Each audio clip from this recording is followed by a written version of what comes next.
इस सीजन के last part में जो हमारे चैनल पे अपलोडेड है उसमें हमने देखा था कि जाओ यूफी को जाकुई का लैपटॉप इस्तेमाल करते हुए देख लेता है, लेकिन उसके पूछने पर यूफी जाओ से बहाना कर देता है। नेक्स्ट सीन में जाओ, चैन और जिया सब जाओ के घर पहुंचते हैं तो जाओ फौरन जाओ का हाथ पकड़कर उसे कहीं और ले जाती है। चैन और जाओ के घर में घूमने लगते हैं, तभी इनके हाथ एक पेंटिंग लगती है जिसे खोलते ही उसमें बनी लड़की बाहर आ जाती है। जाओ और जियाओ भी इनकी आवाज सुनकर वहाँ आ जाते हैं। वो लड़की इन्हें बताती है कि उसे शेंग नामी लड़के ने 1000 साल पहले बनाया था और वो अब एक शैतान बन चुकी है। वो शेंग से बहुत प्यार करती है, लेकिन वो उससे कभी मिल नहीं पाई क्योंकि उसने सुसाइड कर ली थी। जाओ उसकी मदद करने के लिए तैयार हो जाती है और एक खास तरह की कैंडल लाती है जिससे ये लोग वक्त में पीछे जाकर उस आदमी को ढूंढ सकते हैं। जाओ इन्हें ये भी बताती है कि इन्हें कैंडल बुझने से पहले वापस आना होगा, वरना ये लोग हमेशा के लिए वहीं फंस जाएंगे। सब कैंडल जलाने की कोशिश करते हैं लेकिन वो किसी से नहीं जलती। इतने में जा कैंडल जला देती है और एक बड़ी सी रोशनी उसे अपनी तरफ खींचने लगती है। जाओ उसे बचाते हुए खुद भी उसके साथ उस रोशनी में चला जाता है और वो रोशनी बंद हो जाती है। दोनों एक बहुत पुराने वक्त में पहुंच जाते हैं जहां जाओ पुराने वक्त के कपड़े पहनते हुए नजर आता है। जाओ को कपड़े पहनने में मुश्किल हो रही होती है तो जाओ उसकी मदद भी करता है। दोनों शेंग को ढूंढने निकल जाते हैं। तभी जाओ को एक आदमी के पास कुछ पेंटिंग्स कचरे में नजर आती हैं। जब वो उनमें से एक को खोलती है तो उस पर शेंग का नाम लिखा हुआ मिलता है। दोनों शेंग को ढूंढते हुए उसके घर पहुंच जाते हैं और उसे सुसाइड करने से रोक लेते हैं। शेंग इन्हें देखकर डर जाता है लेकिन फिर इनसे बैठकर बात करने लगता है। पता चलता है कि शेंग ने अभी तक उस लड़की की पेंटिंग नहीं बनाई है। ये सुनकर जाओ और जिया वहाँ से चले जाते हैं। इनके जाने के बाद शेंग उस लड़की की पेंटिंग बनाने की कोशिश करने लगता है और सीन यहीं कट हो जाता है। इसके बाद हमें एक छोटा सा सीन दिखाया जाता है जहाँ युआन जियाओ की असिस्टेंट पर काबू कर लेती है और ये सीन भी यहीं कट हो जाता है। जाओ के साथ एक रेस्टोरेंट में खाना खाने जाती है जहाँ से वो एक चावल की बोरी शेंग के लिए वापस लाती है। जब दोनों शेंग के पास पहुँचते हैं तो देखते हैं कि उसने लड़की की पेंटिंग बनाना शुरू कर दी है। ऐसे दोनों पूरी रात पेंटिंग के कंप्लीट होने का इंतजार करने लगते हैं। सुबह हो जाती है और जाओ को बाहर खाना खाने के लिए ले आता है। एक जगह खाना खाने का मुकाबला होते हुए दिखाते हैं तो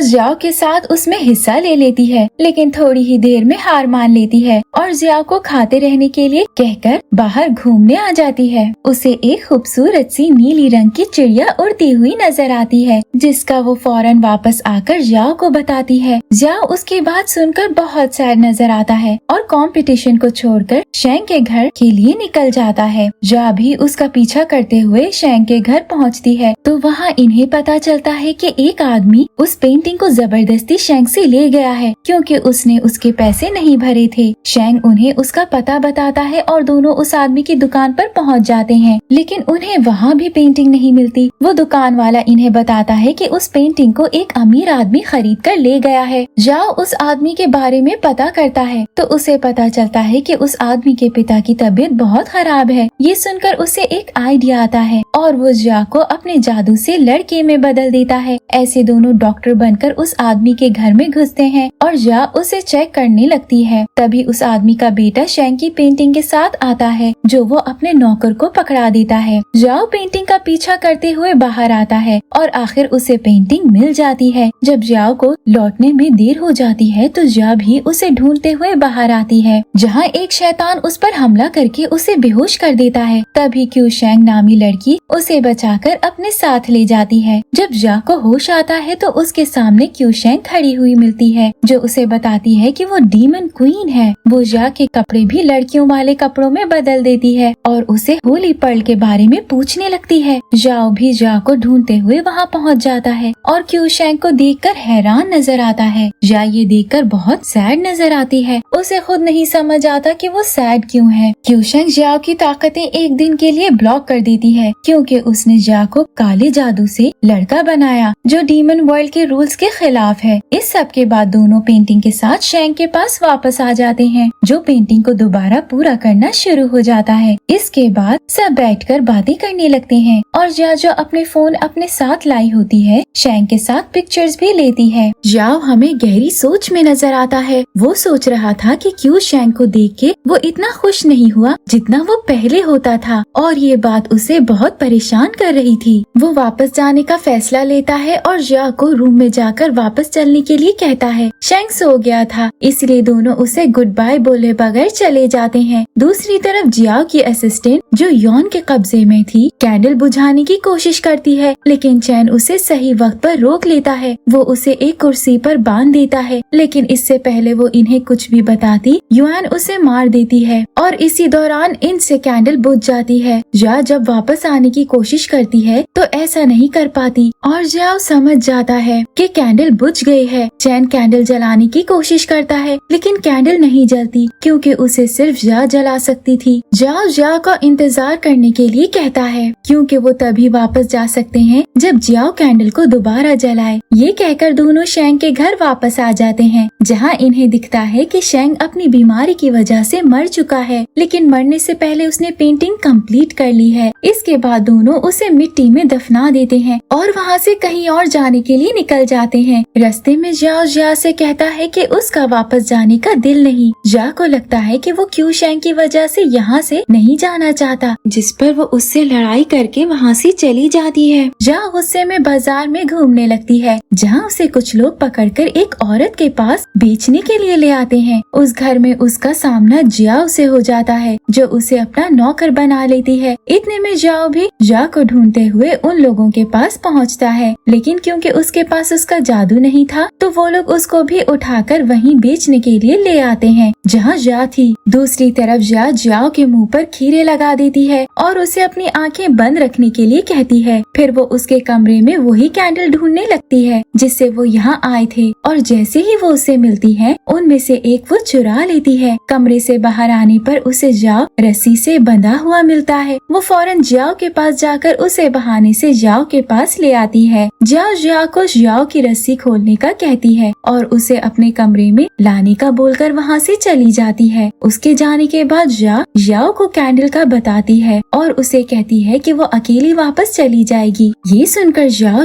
का हाथ अपने दांतों से जोर से काटता है और ऐसे अपनी थोड़ी सी ताकतें जो उसे दिन पूरा होने पर वापस मिल गई थी जा को दे देता है ताकि उसे दोबारा जा को ढूंढने में मसला ना हो और जा उसे आराम से कहीं भी बात कर सके। इसके बाद दोनों खुशी खुशी वापस आ जाते हैं। वापस आकर जा उस पेंटिंग वाली लड़की को शैंग के बारे में सब कुछ बताती है और जब उसे उसकी पिक्चर दिखाने के लिए अपना फोन निकालती है तो उसे पता चलता है कि वो अपना फोन पुराने वक्त में भूल आई है। अगले दिन युआन यूफी के पास पहुंचकर उसे धमकी दे देती है कि अगर उसने उसे जा को मारकर होली पर नहीं लाकर दिया वो सबको उसके बारे में सच बता देगी। यूफी जा को अपने घर डिनर के लिए बुलाता है और उसे एक नेकलेस गिफ्ट करता है। वो जबरदस्ती जा को नेकलेस पहनाने लगता है और जब वो हेवनली पर्ल को हाथ लगाने की कोशिश करता है तो उसे जोर से करंट लगता है। ये देखकर जा फौरन सॉरी कहकर वहाँ से चली जाती है और घर वापस आती है जहाँ वो जा को ये सब बताने की कोशिश करती है लेकिन वो उसे इग्नोर कर देता है। वक्त गुजरता जाता है और जा के लिए डीमंस कलेक्ट करके लाता रहता है। ऐसे वो 97 शैतान हेवनली पर्ल को दे देता है और अब उन्हें सिर्फ 3 और की जरूरत थी। एक रात यूफी जा को वापस छोड़ने आता है तो जा उसे देखकर बहुत जेलस होता है और इसी बात पर दोनों की लड़ाई भी हो जाती है। वो जा के लिए 2 और डीमंस लाया था जिनकी एनर्जी वो ले लेती है। ऐसे एक डीमन बच जाता है। अगले दिन यूफी जा को अपने साथ गाड़ी में कहीं लेकर जाता है जहाँ वो गाड़ी का ब्रेक फेल का बहाना बनाकर गाड़ी से बाहर कूद जाता है और जा गाड़ी में फंस जाती है। गाड़ी पानी की तरफ जाने लगती है तब जाओ की जल ताकत से उसे याद करती है। ऐसे जाओ आकर उसे बचा लेता है और जा को हॉस्पिटल ले आता है। यूफी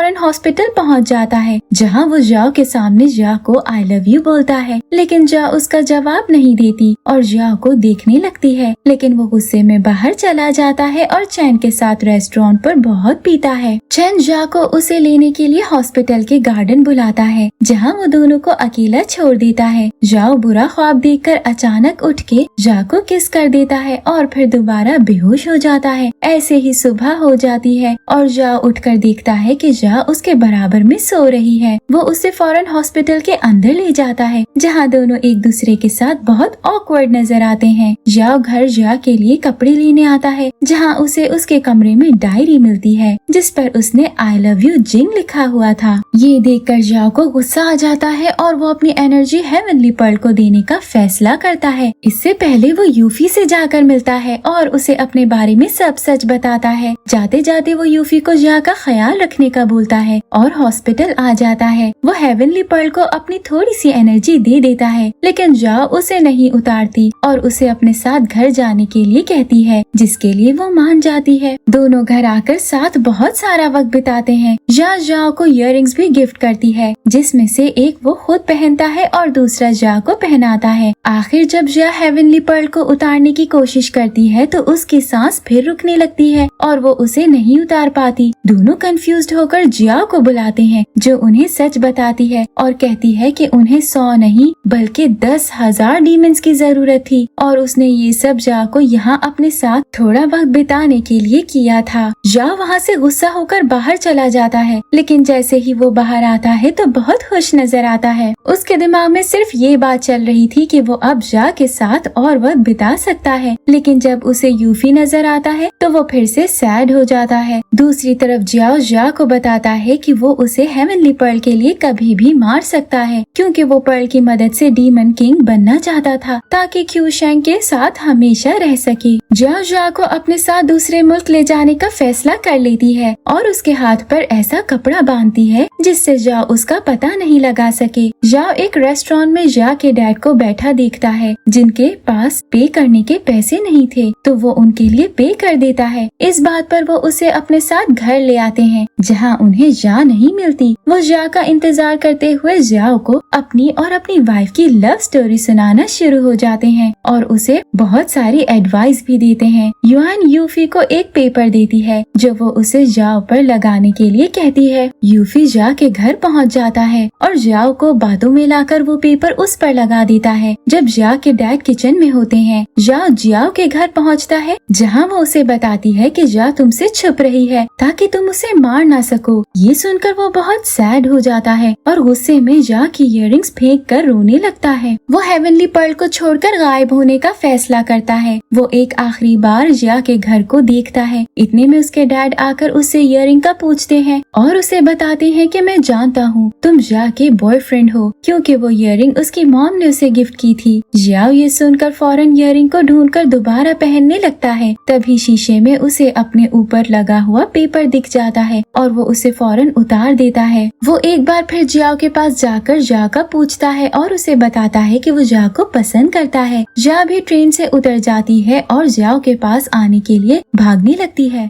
जाओ जब ट्रेन पर आता है तो उसे एक बच्ची कहती है कि मैंने आपको पहले भी देखा था। दूसरी तरफ जाओ एक दूसरे जाओ के पास पहुंचती है, जो उसे एक बिल्डिंग के ऊपर ले जाता है। वो जाओ को बुरा भला बोलकर उससे नेकलेस उतारने के लिए कहता है, लेकिन तभी जाओ जादू के जरिए जाओ से दोबारा बात करने की कोशिश करता है और क्योंकि जाओ ने जाओ का बंधा हुआ कपड़ा उतार दिया था, उसे पता चल जाता है कि उसके सामने खड़ा हुआ जाओ असली नहीं। तभी वो जाओ जो कि युआन थी, जाओ को बिल्डिंग से नीचे फेंक देती है, लेकिन जाओ वक्त पर पहुंचकर जाओ को अपने जादू से पकड़ लेता है और वापस ऊपर आ जाता है। फिर उसके युआन से लड़ाई होती है और वो वहाँ से भाग जाती है। इसके बाद जाओ को अपनी जैकेट पहनाकर उसे एक खूबसूरत सी जगह लाता है, जहाँ दोनों बहुत सारी बातें करते हैं और जाओ को उसके डैड के बारे में भी बताता है। जाओ के पाँव पर सर रखकर सो जाती है और तभी जाओ को आसमान में नीली चिड़िया दिखती है। जाओ भी उठकर उसे देखने लगती है और वो चिड़िया उड़ते हुए गायब हो जाती है। सुबह जब दोनों घर आते हैं तो देखते हैं कि जाओ के डैड उसका आधे से ज्यादा सामान लेकर भाग गए हैं, जिसमें उसका लैपटॉप भी शामिल है। एक छोटे सीन में दिखाते दिखाते हैं कि जा की दोस्त पिंग यूफी से मिलने आई थी, जहां उसके जिस्म में युआन घुसकर कब्जा कर लेती है। इस तरह वो सारे डीमंस जिनकी जा ने मदद की थी उन सब पर भी एक एक करके युआन कब्जा कर रही है। जा लैपटॉप लेने फौरन उसी शॉप पहुंचती है जहां उसके डैड ने लैपटॉप बेच दिया था और ऐसे वो लैपटॉप वापस ले लेती है, लेकिन उसमें से उसे कुछ चीजें गायब मिलती हैं। जा को याद आता है कि यूफी जा का लैपटॉप इस्तेमाल कर रहा था और वो समझ जाता है कि उसी ने कुछ चीजें डिलीट की हैं। वो कंप्यूटर वाले को डिलीट की हुई चीजें रिकवर करने के लिए कहता है, जिसके लिए वो उनसे 2 दिन का वक्त मांगता है। जा और जा घर आने के लिए निकलते हैं, जहाँ वो उसे यूफी की हरकतों के बारे में जा को बताता है और उसे दूर रहने के लिए भी कहता है। घर पर चैन दोनों से मिलने आता है, जहाँ वो उन्हें अपने मास्टर खियाने के बारे में बताता है, क्योंकि बहुत सारे डीमंस गायब हो गए हैं। इस बात पर जाओ कहता है कि ये उसके भाई फैंग का काम है, जो काफी साल पहले मर चुका है, लेकिन उसकी स्पिरिट पीछे रह गई है। फैंग ही युआन के जरिए डीमंस को जमा कर रहा है ताकि वो दोबारा जिंदा हो सके। बस अब उसे हेवनली बीट की जरूरत है, जिसके लिए वो जा को मार भी सकता है। यूफी जा के घर आकर इनसे माफी मांगता है और इन लोगों को झूठ बोलकर जा को अपने साथ ले जाता है, लेकिन जाने से पहले चैन को जा के साथ छोड़ देता है। यूफी जहाँ जा को लेकर जाता है वहाँ वो उसे फैंग के खून से बनी हुई बर्फ से कैद कर देता है। चैन को अपने मास्टर को एयरपोर्ट लेने जाना पड़ता है, लेकिन वो घर पर जादू करके जाता है और जा को घर से बाहर निकलने से मना करता है। तभी पिंग जा को किसी तरह अपने साथ ले जाती है, जहाँ आखिर जा को पता चल जाता है कि वो युआन है, लेकिन जा ने घर से निकलने से पहले जा को कॉल करके जा को बचाने के लिए बोल दिया था। जाओ चैन और उसके मास्टर के साथ जाओ के पास पहुंचती है, जहां मास्टर की मदद से वो लोग जाओ को बाहर निकाल लेते हैं। दूसरी तरफ यूफी युआन की बातों में आकर जा को चाकू से मार देता है, क्योंकि उसको सब सच पता चल गया था और युआन जा के गले से हेवनली बीड निकाल कर ले जाती है। जा मरने से पहले अपना फोन यूफी के पॉकेट में डाल देती है। जा जब जा के पास पहुंचता है तो बहुत रोता है, लेकिन फिर वो उसे उठाकर उसके फोन की मदद से युआन के पास पहुंच जाता है। युआन यूफी को मार चुकी थी और उसने फैंग को जिंदा करने का काम शुरू कर दिया था। जाओ युआन से लड़ने शुरू हो जाता है, जिसमें उसकी चैन, जियाओ और मास्टर भी मदद करते हैं। बहुत लंबी लड़ाई के बाद आखिर जाओ हेवनली बीट को लेकर युआन को मार देता है। वो जाओ को जिंदा करने की कोशिश करता है, लेकिन क्योंकि वो डीमन नहीं थी इसलिए वो जिंदा नहीं हो पाती। तभी वहाँ क्यूशैंग आ जाती है, जो जाओ को बताती है कि हेवनली बीट को 10,000 डीमंस मिल चुके हैं और अब अपनी आखिरी विश कर सकता है। जाओ को जिंदा करने की विश करके क्यूशैंग को हमेशा के लिए गुड बाय कह देता है और ऐसे जा जिंदा हो जाती है। ऐसे सीजन एंड की तरफ आ जाता है। चैन के मास्टर वापस चले जाते हैं और चैन को पता चलता है कि उसका डीमन पकड़ने वाला कंटेनर पिंग भी देख सकती है, जिसे वो खुश हो जाता है। जाओ भी अपनी नॉर्मल लाइफ की तरफ वापस आ जाती है। जाओ और जा दूर एक अलग घर में शिफ्ट हो जाते हैं और एक दूसरे के साथ हमेशा रहने का वादा करते हैं। फिर हम देखते हैं कि युआन की डेड बॉडी से बहुत सारा खून एक जगह जमा होकर यूफी की तरफ आ रहा था और अचानक यूफी की आंख खुल जाती है, लेकिन उसकी आंखें ब्लैक होती हैं। ऐसे सीजन एंड हो जाता है। Thank you for watching.